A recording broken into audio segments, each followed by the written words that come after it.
Hi, beautiful. Welcome back to my channel. Let's continue Make You Mine, episode 17. तो जब दोनों swimming pool के अंदर थी तो विक्की नोटिस करती है कि दूर से कोई उन दोनों को फॉलो कर रही है। ये बात वो फ्रीन से भी कहती है एंड ये भी कहती है कि वो दिखने में बिल्कुल आपकी तरह है। फ्रीन सरप्राइज्ड होती है कॉज फिनिया यहाँ कैसे आ सकती है। ये तो उसकी न्यू प्लेस है ना, ये उसकी प्राइवेट प्लेस है, यहाँ कोई नहीं आ सकती। दैट्स मीन फिनिया उन दोनों को फॉलो करते हुए यहाँ तक आई है।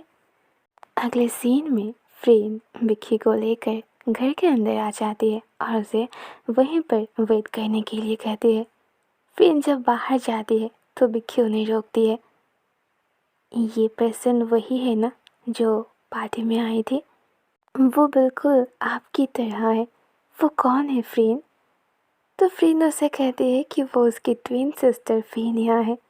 पार्टी में वो उसकी इंट्रो प्रॉपरली नहीं दी थी। अगले सीन में जब फ्रीन बाहर आती है तो फिनिया वहाँ कहीं पर भी नहीं था। वो अपनी गार्ड्स को कॉल करती है और इस एड्रेस पर जितनी जल्दी हो सके आने के लिए कहती है।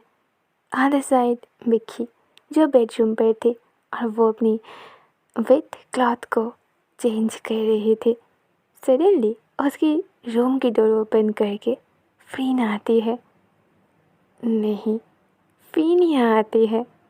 विक्की जल्दी से खुद को कवर करने की कोशिश करती है। फ्रीन, आप ऐसे बिना नॉक करे मेरे बेडरूम पर नहीं आ सकते। ये कहते हुए जब वो पीछे टर्न करती है तो वो एकदम पॉज हो जाती है। आप फ्री नहीं हो ना? आप वही पर्सन हो ना जो जो बाहर देख रहे थे? आप फिनिया हो ना? आप ऐसे मेरे बेडरूम पर? विक्की अपनी बातें ख़त्म नहीं कर पाती है कॉज तब तक फिनिया अंदर आकर डोर को लॉक करके विक्की को कवर करती है। Vicky, I really don't understand, तुम मुझसे इतनी डर क्यों रहे हो? अरे मैं कोई एनाकोंडा नहीं हूँ और ना कोई टाइगर हूँ जो तुम्हें खा लूँगी। मैं यहाँ आई हूँ तुम्हें कुछ बताने के लिए, ना कि तुम्हें डराने के लिए। अगर फ्रीन तुम्हें इतना ही लव करती है, तुम्हें इतना ही चाहती है, तो उसने तुमसे झूठ क्यों कहा? उसने तुम्हारी पास्ट की पूरी सच्चाई क्यों नहीं बताई? क्यों नहीं बताई कि तुम्हारी एक दादी भी है? बताओ मुझे, फ्रेंड तुमसे ये बात छुपाई क्यों? और तुम्हें पता है 5 साल पहले ऐसा बहुत कुछ है जो तुम्हें जानना चाहिए और जो फ्रेंड तुमसे अभी भी छुपा रही है। तुम्हें पता है, तुम उसे नहीं मुझे चूज़ की थी। वो तो तुम्हें टॉर्चर करती थी, तुम्हें यूज़ करती थी एवरी नाइट। दिखाओ दिखाओ मैं कैसे तुम्हें वो यूज़ करती थी। फिनिया ये कहते हुए उसे बहुत अजीब तरीके से उसकी वेस्ट को होल्ड करती है और उसे अपने पास ले आती है। वो अपनी लिमिट क्रॉस करे उससे पहले ही विक्की उसे पुश करती है। What the hell are you doing? मैं आपकी सिस्टर की होने वाली वाइफ हूँ। आप मुझे ऐसे टच नहीं कर सकते विदाउट माई परमिशन। अगर फ्रेंड ने मुझे सच नहीं बताया या फिर कुछ भी हाइड किया है तो मुझे वो सब जानने की नीड नहीं है। अगर इम्पोर्टेंट होती तो फ्रेंड मुझे ज़रूर बता दी। फिनिया स्माइल करती है। ज़रा देखो तो तुम मुझे कितनी ट्रस्ट करते हो, पर वो क्या सच में तुम्हारे ट्रस्ट के लायक भी है? आर यू स्टूपिड और समथिंग एल्स? वो तुम्हें यूज़ करती थी एवरी नाइट। इसके मतलब भी तुम्हें समझ आ रही है? वो हॉट टेबल पर पता नहीं कहाँ कहाँ पर। विक्की जल्दी से अपनी कान बंद कर लेती है। जस्ट शट अप, मुझे आपकी बात नहीं सुननी है। जाओ यहाँ से, नहीं तो मैं फ्रीन को बुलाऊंगी। विक्की ये कहते हुए विंडो के पास जाती है कॉज फ्रीन नीचे ही थी। उसकी एक ही बुलाने पर फ्रीन यहाँ आ जाएगी। ऑल राइट, अब तो मैं जा रही हूँ पर मैं वापस आऊँगी। विक्की, तुमने मुझे चूज़ की थी और मैंने मन ही मन सोच लिया था कि तुम बस मेरी हो। इन 5 सालों में मैंने भी तुम्हें पागलों की तरह ढूंढा, मैंने भी तुम्हें बहुत मिस की और अब मैं तुम्हें खोने नहीं दूंगी। मैं तुम्हें अपना बना कर ही रहूँगी चाहे किसी भी हाल पे। You are mine, only mine, do you understand? मैं वापस आऊँगी। फिनिया यह कहते हुए डोर बंद करके बाहर चली जाती है। अदर साइड विक्की वो एक गहरी सांस लेकर बेड पर बैठ जाती है। एक मुसीबत ख़त्म नहीं हुई, अब दूसरी मुसीबत। किसकी बातों पर ट्रस्ट करे, किसकी बातों पर ना करे, कौन सच बोल रही है, कौन झूठ बोल रही है, ये सब सोच सोच कर वो बस पागल हो रही थी। ऊपर से उसे अपनी पास्ट की कुछ भी याद नहीं है। फ्रीन को वो ट्रस्ट करती है। हाँ, अपनी आंखें बंद करके वो उसे ट्रस्ट कर सकती है। बट फिनिया ने जो अभी अभी कहा, अगर फ्रीन सच में उसे लव करती है, उसकी केयर करती है, तो ये सब सच उन्होंने छुपाई क्यों? अगले सीन में हमें मॉर्निंग दिखाई जाती है। सीन स्टार्ट होती है ऑफिस से। आज फ्रीन अपने साथ विक्की को ऑफिस पर लेकर आई थी। आज विक्की की फर्स्ट डे थी जब वो फाइनली फ्रीन की ऑफिस देखती है। ऑफिस पर जो भी एम्प्लॉयज़ थे वो लोग समझ जाती है कि ये वुमेन और कोई नहीं, उन सब की लेडी बॉस ही है। काज फ्रीन ने विक्की की हाथ होल्ड करके ऑफिस पर एंट्री की थी। फ्रीन अपनी सेक्रेटरी को कहती है कि आज जो भी सारे इम्पोर्टेंस मीटिंग है उन सबको कैंसिल कर दे। काज आज वो विक्की को सरोजा इंडस्ट्री की सारे ऑफिस, बिजनेस, क्लब, पार्टीज सब कुछ दिखाएगी। आफ्टर ऑल अब आगे से फ्रीन के साथ साथ वो भी तो इन सारी चीज़ की बॉस बनने वाली है। अगले सीन में शाम हो जाती है। फ्रीन अपनी केबिन पर बैठे कुछ इम्पोर्टेंट फाइल्स चेक कर रही थी। तभी डोर ओपन करके विक्की आती है और डोर को लॉक कर देती है। फ्रीन एक बार उसकी ओर देखती है एंड देन डोर की ओर। वो एकदम स्ट्रेट होकर चेयर पर बैठती है। ओहो, लगता है कोई बहुत रोमांटिक मूड पर है। बट विक्की, अभी भी टाइम नहीं हुई है। ये हमारी बेडरूम नहीं है, ये हमारी ऑफिस है। बाहर अभी भी एम्प्लॉयज़ नहीं गई है। बट विक्की नहीं सुनती है। वो एक नॉटी स्माइल करते हुए फ्रीन के पास आती है और सामने की टेबल पर बैठ जाती है। वो जिस अदा के साथ बैठती है, फ्रीन उसे देखने से खुद को कंट्रोल नहीं कर पाती है। विक्की अपनी हाथ फ्रीन की शोल्डर पर रखती है। So what? सारे एम्प्लॉयज़ तो जानती है, आपने मॉर्निंग में ही तो मेरी इंट्रो करवाई ना। तो अब जब मैं आपके रूम में हूँ तो सब लोग जानती है कि यहाँ उन्हें नहीं आना चाहिए। वो लोग स्मार्ट है, वो लोग समझ जाएगी। फ्रेंड तब उसकी आंखों में देखती है, उसकी थोड़ी सी क्लोज जाती है, उसकी नेक को ग्रैब करती है और अपने पास पुल करती है। Oh really? Don't provoke me baby girl. अगर मैं अनकंट्रोल हो गई ना तो तुम्हें मुझसे कोई बचा नहीं सकता। फिर ये मत कहना कि मैंने तुम्हें वार्न नहीं किया। स्टार्टिंग तुमने किया और अब एंडिंग मैं करूँगी।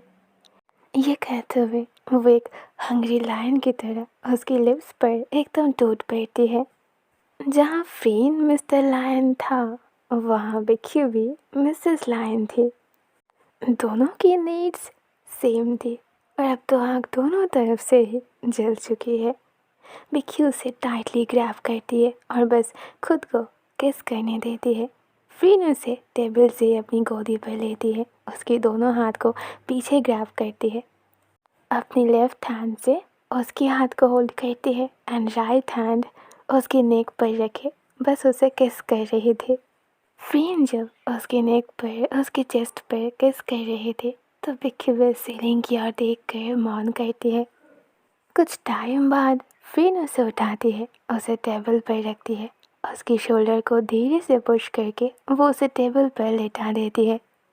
फ्रीन की लेफ्ट हैंड एक साइड जहाँ वो उसके नेक को होल्ड करके किस कर रही थी, अदर साइड उसकी राइट हैंड विक्की की स्कर्ट ओपन करने में बिजी थी। फ्रीन एक हंग्री पर्सन की तरह बस उसकी डाउन लिप को लिक कर रही थी और विक्की वो तो ऐसे ही चाहती है। वो फ्रीन के इस लव को ही तो बहुत पसंद करती है। वो फ्रीन के बैक पर बस अपने हाथ को मूव कर रही थी। वो बस ब्रीदिंग ले रही थी और उस पल को एंजॉय कर रही थी। सडनली वो चीज़ एक लाउड मौन में बदल जाती है जब वो अपनी नीचे फ्रेन की हाथ महसूस करती है। फ्रेन उसकी ओर झुककर उसके कानों में कहती है, are you sure you want complete here? Vicky बस नोट करती है। तो फ्रेन अपने आगे की प्रोसेस के लिए उसके नीचे जा ही रही थी कि सडनली उसकी टेबल पर उसकी फ़ोन रिंग होती है। ना चाहते हुए भी वो लैंडलाइन उसे उठानी पड़ती है, काश ये उसकी सेक्रेटरी की ओर से आई थी। वहाँ से उसकी सेक्रेटरी जल्दी में कहती है, बॉस बॉस आपकी एक इम्पॉर्टेंट मीटिंग है। यहाँ से फ्रेन कहती है, कैंसिल कर दो राइट नाउ, मैं बहुत इम्पॉर्टेंट मीटिंग पर बिज़ी हूँ। सेक्रेटरी कहती है, बट बॉस आपने तो आज सारी मीटिंग कैंसिल कर दी, तो फिर ये कौन सी मीटिंग है?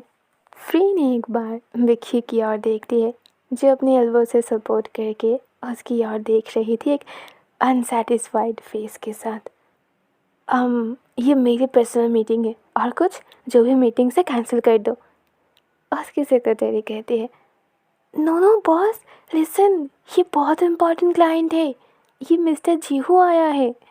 और ये नाम सुनकर फ्रेन रुक जाती है। जो फ़ोन उसने नीचे कर दी थी वो उसे अगेन अपने कानों पर रखती है। व्हाट? मिस्टर जीहू यहाँ? But why? सेक्रेटरी कहती है, वो आपके साथ कुछ इम्पोर्टेंट बात करना चाहता है, प्लीज़ बॉस नीचे आ जाइए।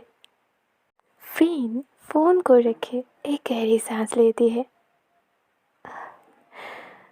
I am sorry Vicky, but I promise आज की रात तुम्हारे लिए बेस्ट नाइट होगी जो तुम कभी भूल नहीं पाओगे। फ्रेन ये कहते हुए उसकी दोनों फेस होल्ड करती है और उसे प्यार से किस करती है। प्लीज़ आई एम सॉरी, क्या मैं जाऊँ? तो विक्की उसकी क्यूट रिक्वेस्ट को मान जाती है और उसे जाने की परमिशन दे देती है। अगले सीन में फ्रेन नीचे आ जाती है और मिस्टर जीहो से मिलती है। मिस्टर जीहो उसकी कंपनी की बेस्ट इन्वेस्टर है और इसीलिए वो उसे इग्नोर नहीं कर सकती। हाँ, फाइनली मेरी मुलाकात मिस गॉर्जियस से हुई। ये कहते हुए मिस्टर जीहो फ्रेन से हैंडशेक करता है। फ्रेन उनसे आस्क करती है, well I am really shocked, mister जीहो मेरी ऑफिस पर खुद आया है, और वो क्यों? अगर इम्पोर्टेंट बात होती तो आप मुझे ईमेल कर देते। तो मिस्टर जीहो कहता है, शायद आप भूल गए, मैंने आज आपको एक पार्टी पर इनवाइट किया था। फ्रेन कहती है, वेल आई एम सॉरी ना जाने के लिए, पर मैं भूली नहीं हूँ, बस मैं नहीं जा पाऊँगी, मेरे यहाँ कुछ इम्पोर्टेंट काम है। तो मिस्टर जीहो उसे फोर्स करता है कि नहीं, उसे जाना होगा और इसीलिए वो खुद आया है उसे पार्टी में ले जाने के लिए। फ्रेन की बहुत मना करने के बाद भी मिस्टर जीहो नहीं सुनता है और वो अपने साथ फ्रेन को पार्टी में ले जाता है। अगले सीन में विक्की की कार आकर रुकती है उस प्राइवेट प्लेस पे जो घर फ्रेन ने उसे कल गिफ्ट किए थे। घर की मेन डोर पर पहुंचते ही वहाँ जो गार्ड था वो विक्की को सैल्यूट करता है। विक्की अपनी कार की विंडो नीचे करके उसे ऑर्डर देती है कि अभी वो घर चला जाए और कल मॉर्निंग वापस आएगा। गार्ड मना करता है बट विक्की कहती है कि ये बॉस की ही ऑर्डर है, तो गार्ड्स वहाँ से चला जाता है। विक्की अपनी कार को पार्क करके सीधा अपने बेडरूम में आती है, चेंज करती है और पूरे घर को सजाने में लग जाती है। वो पूरे घर को अपने तरीके से बहुत रोमांटिकली सजाती है। पहले तो जो भी सारे मेन लाइट्स होती है उन सबको ऑफ कर देती है। इतनी ज़्यादा लाइट रोमांटिक वे तो नहीं बना सकती। वो उन सबको ऑफ करके छोटे छोटे लिटिल लैंप लगाती है, फिर कैंडल्स लगाती है, फ्लावर सेट करती है एंड देन मिरर के सामने बैठकर वो खुद सजती है, अपने बालों को स्ट्रेट करती है, एक बैकलेस ड्रेस पहनती है, रेड सैंडल पहनती है। जब वो खुद को पूरी तरह रेडी कर लेती है एंड देन जब मिरर पे फाइनल लुक देखती है तो अपने आप को देख कर ही उसे एक सेंसेशन महसूस होती है। पता नहीं फ्रेन उसे देखकर अपनी फीलिंग्स को कंट्रोल कैसे करेगी। बस सब कुछ रेडी होने के बाद वो एक वाइन की ग्लास हाथ में लेती है। थोड़ी सी उसे पीने ही वाली थी कि डोर पर नॉक होती है। एक्साइटमेंट की वजह से उसकी हार्ट बीट एकदम थम सी जाती है। फाइनली फ्रीन आ चुकी है। वो जल्दी से भागते भागते मेन डोर की ओर जाती है। डोर ओपन करने से पहले वो एक बार पीछे पूरी हाउस को अच्छे से देख लेती है। Yes, all done. Now time आ चुकी है। डोर ओपन करके बिना कुछ देखे वो बस फ्रेन की बाहों में जंप करती है। फ्रेन भी एकदम सरप्राइज्ड होती है। उसने सोचा नहीं था कि विक्की खुद को इस तरह से रेडी करेगी। तो वो विक्की को किस करते हुए अंदर जाती है। अब जिस चीज़ की उसे 5 सालों से वेट थी, अब उसे बिना मांगे ही मिल रही है, तो वो एक सेकंड भी गंवाना नहीं चाहती है। और इसी के साथ ये एपिसोड एंड होती है। एंड प्रिपेयर्ड बहुत बड़ी ट्विस्ट और एक्शन के साथ ये स्टोरी एंड होगी एंड बहुत जल्द। All right and see you soon next episode. Love you, bye bye, good night.